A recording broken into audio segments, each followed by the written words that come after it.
Hello बच्चों, आज का हमारा टॉपिक सांख्यिकी के ऊपर है। जो मैंने कल आपको बेसिक बताया था माध्य के फॉर्मूलों के अंतर्गत, तो माध्य के फॉर्मूलों के अंतर्गत मैंने एक बताया था अवर्गीकृत आंकड़े और अवर्गीकृत आंकड़े। कौन कौन से आंकड़े बताए थे बच्चों?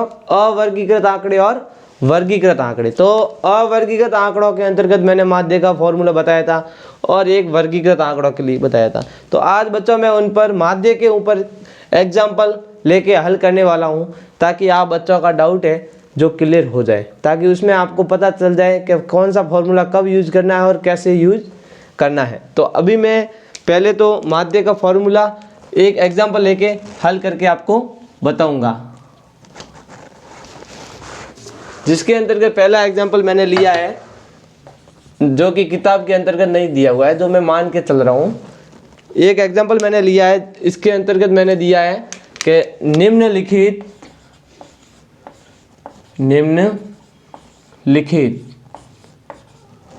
आंकड़ों के माध्य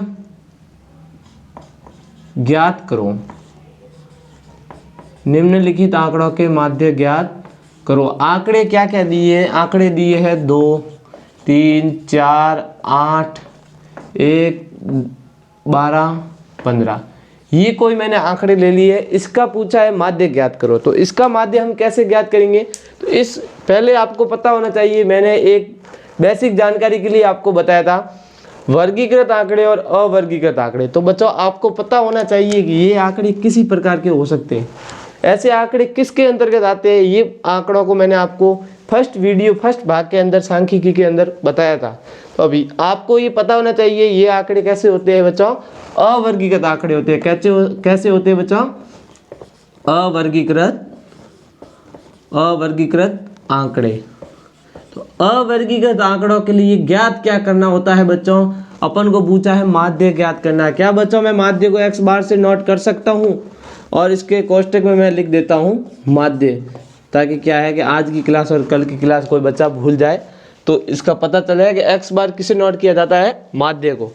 और इसका फॉर्मूला था अवर्गीकृत आंकड़ों के लिए माध्य ज्ञात करने का एकमात्र मैंने फॉर्मूला बताया था, जो फॉर्मूला था राशियों का योग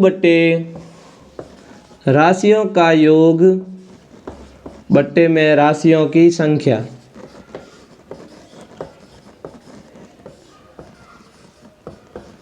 तो बच्चों मैंने ये फॉर्मूला आपको बताया था जब मैंने माध्य का अवर्गीकृत आंकड़ों के लिए मैंने फॉर्मूला यूज किया था। वो फॉर्मूला इस क्वेश्चन को हल करने में हम माध्य अभी ज्ञात करेंगे।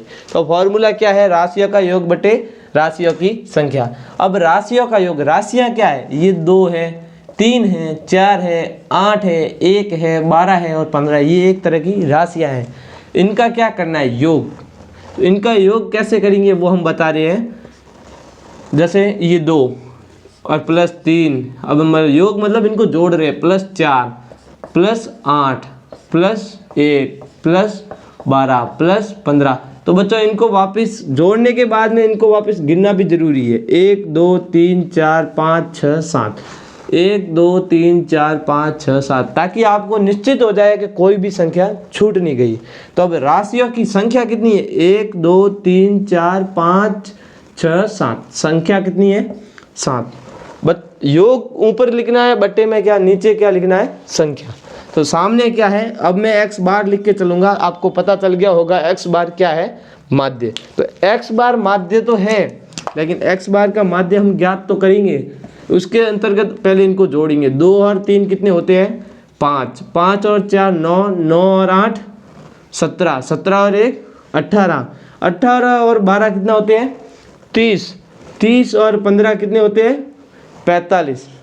तो इनका योग 45 तो लिखेंगे। बट्टे के अंदर कितना दिया है? जो हमारे को दिया है राशियों की संख्या कितनी है? 7। इसके अंतर्गत हम बताएंगे x बार। अब 7 का भाग 45 में देंगे। अगर ये भी आंसर माना जाए तो ये सही है, लेकिन आप बोर्ड के अंदर करो तब इसको पॉइंटों के अंदर हल करना जरूरी है। जिसके अंतर्गत हम बताएंगे 7 छंग 42 लगा पॉइंट, और पीछे बचे 3, 7 चौक 28, 6.4 बच्चा इसका माध्य हल होता है, जो हम फॉर्मूले के अंतर्गत हम देखकर इस फॉर्मूले के माध्यम से हम इस क्वेश्चन का हल करते हैं तो हमारा माध्य निकलता है 6.4। तो ये इसका माध्य आता है। अभी आपका डाउट क्लियर हो गया होगा कि माध्य का क्वेश्चन है, 1 नंबर से ज़्यादा ऐसा अवर्गीकृत आंकड़ों का आ ही नहीं सकता है। अगर 2 नंबर या 3 नंबर का पूछेगा तो क्वेश्चन होगा वो प्रत्यक्ष विधि पर होगा, या फिर कल्पित माध्य विधि पर होगा, और या फिर होगा पग विचलन विधि। बच्चों पग विचलन विधि में बहुत बार बोल चुका हूँ कि ज़्यादा इम्पोर्टेंट नहीं है। 2 महत्वपूर्ण विधियाँ हैं, कल्पित माध्य विधि और प्रत्यक्ष विधि। तो अब धीरे धीरे कर हम उस टॉपिक की ओर जा रहे हैं जहाँ पर आंकड़े कैसे थे, वर्गीकृत। तो धीरे धीरे हम जाएंगे। पहले एक क्वेश्चन और लेंगे, निम्न मतलब माध्य ज्ञात करने का अवर्गीकृत आंकड़ों के अंतर्गत। तो हम एक क्वेश्चन थोड़ा टाइप चेंज हो रहा है, तो उस क्वेश्चन का हम नए टाइप से एक और क्वेश्चन ले रहे हैं, ताकि आपका 2 टाइप के अलावा तीसरा टाइप का क्वेश्चन है वो माध्य से नहीं बन सकता है अवर्गीकृत आंकड़ों के लिए, ये ध्यान रखना। तो निम्नलिखित आंकड़ों का मैंने बोल दिया बच्चों, निम्नलिखित आंकड़ों का माध्य कितना दिया है मैंने, ये क्वेश्चन में दे दिया मैंने, कितना है 15 है। तो क्या ज्ञात करना है, तो x का मान ज्ञात करो। तो हमारे को x का मान ज्ञात करना है बच्चों। अब माध्य हमने दे दिया है, कितना है 15 है। ऐसा एग्जामिनर आपको क्वेश्चन पूछ सकता है और घुमाकर इसी प्रकार से कभी पूछ सकता है, y का मान, z का मान, कुछ भी पूछ सकता है, लेकिन आंकड़े ऐसे ही दिए हुए होंगे। जैसे मैंने कोई भी आंकड़ा दे दिया, 1 है, 2 है, 4 है, 6 है, 12 है, x है, 3, ये कोई मैंने आंकड़े ले लिए। अब आपको पता होना चाहिए ये आंकड़े कैसे होते हैं। तो ये आंकड़े मैंने बेसिक के अंतर्गत में अभी बार बार बोल रहा हूँ, इसी प्रकार से कोई आंकड़ा दिया हुआ है, अगर वो बॉक्स के रूप में पैक नहीं है तो ये आंकड़े किसी प्रकार के होंगे बच्चों, अवर्गीकृत आंकड़े होंगे। कैसे आंकड़े होंगे बच्चों, अवर्गीकृत। ये आंकड़े किस प्रकार के होंगे, अवर्गीकृत। अब हमारे को क्या माध्य दिया है, x का मान ज्ञात करना, मतलब फॉर्मूला किसका लगेगा, माध्य का लगेगा। माध्य का फॉर्मूला हमने अभी बताया था, x बार नोट कर, x बार लिख रहे हैं, इसका मतलब माध्य ही ज्ञात कर रहे हैं। फॉर्मूला क्या था, राशियों का योग बट्टे में राशियों की संख्या। तो बच्चों ये फॉर्मूला वापस यूज होगा। अब यूज कैसे होगा, थोड़ा सा क्वेश्चन का मेथड है वो चेंज कर दिया गया है, ताकि आपका माइंड है वो कंफ्यूज ना हो सके। एग्जाम के अंदर ऐसा किसी भी प्रकार का क्वेश्चन आए तो आपका हल हो सके। तो अब मैं बता रहा हूँ इसका माध्य कैसे ज्ञात करेंगे। हमने दे दिया है निम्नलिखित आंकड़ों का माध्य कितना है, 15 है। तो माध्य की जगह हम कितना लिख लेंगे बच्चों, 15, जो हमने दे के रखा है। अब राशियों का योग, राशियों की योग किसका होगा, इन संख्याओं का होगा। ये संख्या अवर्गीकृत है, इसलिए तो ये फॉर्मूला यूज हो रहा है। तो इनका योग करेंगे, 1 + 2 + 4 + 6 + 12 + x + 3। तो बच्चों इन संख्याओं का योग करेंगे, बट्टे में हम क्या करेंगे, इन संख्याओं की। अब इनको गिनना भी जरूरी है ताकि आपकी कोई संख्या छूट ना जाए। 1 2 3 4 5 6 और 7, 1 2 3 4 5 6 और 7। तो ये 7 कहाँ पर आ जाएगा बच्चों, बट्टे में आ जाएगा। राशियों की संख्या कितनी है, 7 है। इसी प्रकार से ये 15 दिया हुआ है, इसको एज इट इज 15 ही लिखेंगे बराबर।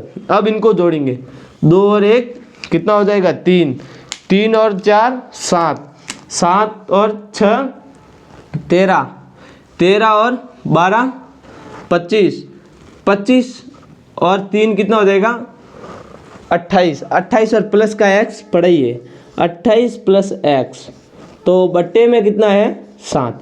अब बच्चों आपको पता है क्लास 6 और 7 के अंदर आपने पढ़ा होगा, नहीं पढ़ा है तो अभी मैं और बता देता हूँ। जब कोई संख्या भाग के अंदर होती है तो उसका पक्षांतरण करते हैं। क्या करते हैं, पक्षांतरण। तब वो भाग वाली संख्या इधर आएगी, बराबर से इधर आएगी, तो ये संख्या गुणा में ट्रांसफर हो जाएगी। अगर प्लस की संख्या ट्रांसफर करते हैं तो वो माइनस में ट्रांसफर हो जाती है। अगर माइनस की संख्या ट्रांसफर करेंगे तो वो प्लस में हो जाएगी। अगर इस गुणे की संख्या को हम बट्टे में लेके जाएंगे तो वो भाग में चली जाएगी। तो ये पक्षांतरण का नियम होता है। तो अब हम 7 को पहले पक्षांतरण करेंगे। ज्ञात क्या करना है बच्चों, हमारे को x ज्ञात करना है। x ज्ञात करने के लिए इसको भी ट्रांसफर करेंगे, इसको भी ट्रांसफर कर लेंगे, लेकिन हम एक एक स्टेप खोल कर बता रहे हैं ताकि आपको पता चल सके। तो अब 15 ये भाग में है तो बच्चों इधर आके क्या हो जाएगा, गुणा में, बराबर कितना बचा 28 प्लस x। अब 15 गुणा 7 कितना होता है, 15 एकम 15, 5 दूनी 30, 30 45, चौका 60, 5 75, छकड़ा 90 और 105, कितना हो जाएगा बच्चों 105। अब ये देखो ये प्लस की है, हमारे को x ही उधर रखना है, क्या हमारे को बच्चों ज्ञात क्या करना है, x को हमें ज्ञात करना है, तो x ही हम उधर रखेंगे, इसको हम वापस इधर ट्रांसफर कर लेंगे। ये संख्या प्लस की है, देखो ये संख्या कैसी है, प्लस की, तो इधर आ जाएगी, ये हो जाएगी माइनस की 28। तो बराबर में x तो पड़ा ही है, प्लस का है, प्लस लगाओ चाहे मत लगाओ कोई फर्क नहीं पड़ता है। तो 105, 105 में से 28 चला जाएगा तो कितना बचेगा,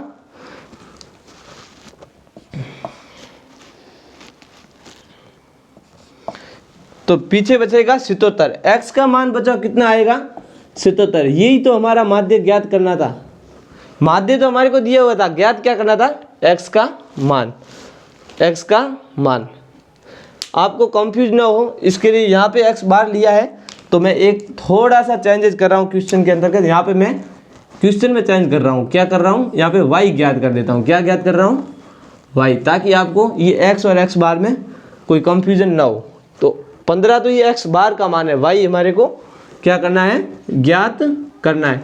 तो मैं y यहाँ पे सबकी जगह क्या ले रहा हूँ, y ले रहा हूँ, ताकि आपका डाउट ना रहे कि भाई यहाँ पे x उसकी जगह 15 रखा, यहाँ पे क्यों ना रखा। तो ये y हो गया तो ये भी y हो जाएगा, और इधर भी ये भी मान किसका आएगा बच्चों, y का मान आ जाएगा। तो इसी प्रकार से हम माध्य ज्ञात करेंगे। ये क्वेश्चन बच्चों आपका 1 नंबर से आ सकता है, जो 1 से 10 नंबर के एक से लेकर के 10 क्वेश्चन होते हैं एक एक नंबर के, उसके अंतर्गत आपका माध्य का अवर्गीकृत आंकड़ों का क्वेश्चन आ सकता है। फिक्स नहीं है कि ये आएगा ही आएगा। तो इसी प्रकार से हम कहेंगे कि अभी हम चलेंगे इसकी विधि की ओर। तो बच्चों आज का हम माध्य के अंतर्गत अवर्गीकृत आंकड़ों को लेकर मैंने क्वेश्चन करवाए हैं, तो कल हम करवाएंगे वर्गीकृत आंकड़ों के लिए, ताकि आपका सॉल्यूशन धीरे धीरे हो सके, ताकि आपकी तीनों विधियां ही एक वीडियो लेक्चर के अंतर्गत कंप्लीट हो सके। इसी प्रकार से हम आगे ऐसा वीडियो देखने के लिए और आसानी से धीरे धीरे समझने के लिए हमारे चैनल खाटू श्याम क्लासेज 07 को सब्सक्राइब करें और लाइक करें, शेयर करें, जितना हो सके उतने भाइयों तक पहुंचाएं, ताकि और किसी भाई की हेल्प हो सके। और फ्री में क्लासें उपलब्ध करवाई जाएगी यूट्यूब चैनल पर, और चैनल में वीडियो को लाइक ज़रूर करें। तो आज का वीडियो यहीं पर हमारा समाप्त होता है।